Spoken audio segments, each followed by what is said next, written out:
Alien Romulus is directed by Fede Alvarez and it stars Kaylee Spaney, Isabella Merced, Archie Renell, David Johnson, Spike Fern, and Aileen Wu. I am very sorry if I mispronounce any of those names because those are pretty hard to read without looking up how to pronounce them. Anyway, this entry into the Alien franchise is about a group of scavengers that board an abandoned spacecraft and inevitably come face to face with the apex predator, the xenomorph. And probably the first thing that really stood out to me about this movie was how dark and dreary every single setting was that these characters were surrounded by. Whether it was the dull and harsh tones of the planet these characters lived their sad existence on, or the unimaginative, boring grey colour of the spacecraft this movie is mostly set on. I know you're probably thinking that sounds extremely fucking boring to look at, but I assure you there was always a very strong source of light that was either red, orange, or yellow that would fill that scene with a sense of fear, intrigue, or skepticism. Honestly, that was just the first thing that really stood out to me, and I think it gives a great sense of how this movie was directed with that kind of tone in mind. Because this is a sci-fi horror after all, and oh my god, it really does get under your skin. And another way it really gets under your skin is the way it utilizes atmosphere, because we are in space after all, and it is mostly quiet up there. And I don't know about you, but anytime I've had to sustain a long period of silence, it gets extremely fucking boring, and I think your inner demons start to get really inside your head.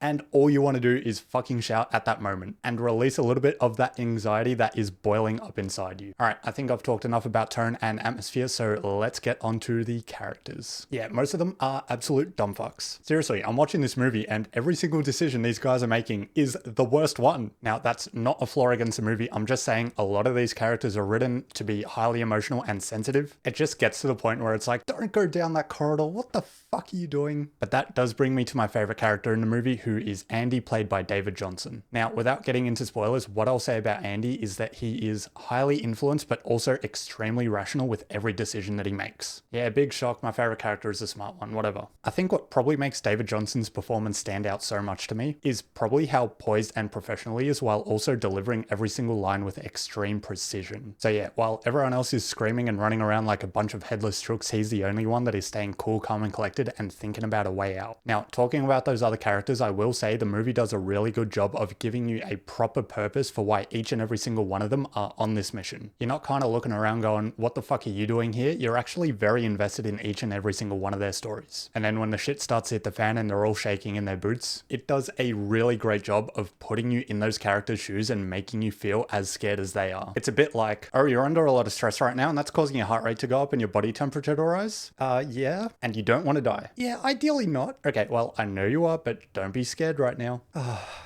Is the exact reaction of every girlfriend whose boyfriend tells them not to be scared in the horror movie. But alright, we have all seen the Alien franchise here, so we do know that if these characters don't stay quiet, they are going to be the host of a new xenomorph baby. And that brings me to the coolest part of this movie, the aliens. And it's not like the design for these creatures have changed drastically or anything, but there are some absolutely fucking revolting close-ups of some of the alien shit in this movie, and I could feel the people around me fucking squirming in their seats because of it. Yeah, so it's some of the most disgusting shit I've ever seen in my life, but props to the art department because they fucking nailed it. Yeah, so I mostly like this movie. There's not a lot I didn't like, other than the fact that a lot of the characters are some of the most brain-dead idiots I've ever seen in film, but I guess that's just a rule to live by when writing characters for a horror movie. And I can't really get into the story, obviously, because I don't want to spoil anything, but what I will say is, when this movie ends, it doesn't, and there's something else tacked on. Now, I won't say it was a long ending or it felt dragged out or anything like that, but it was just like, oh, we're not done here. Overall, I think this is a great addition into the Alien franchise, and it definitely picks up the pace after Alien Covenant. And that's why Alien Romulus is amazing. And that is the first amazing I've given out as a score for a movie that I've watched. Well done.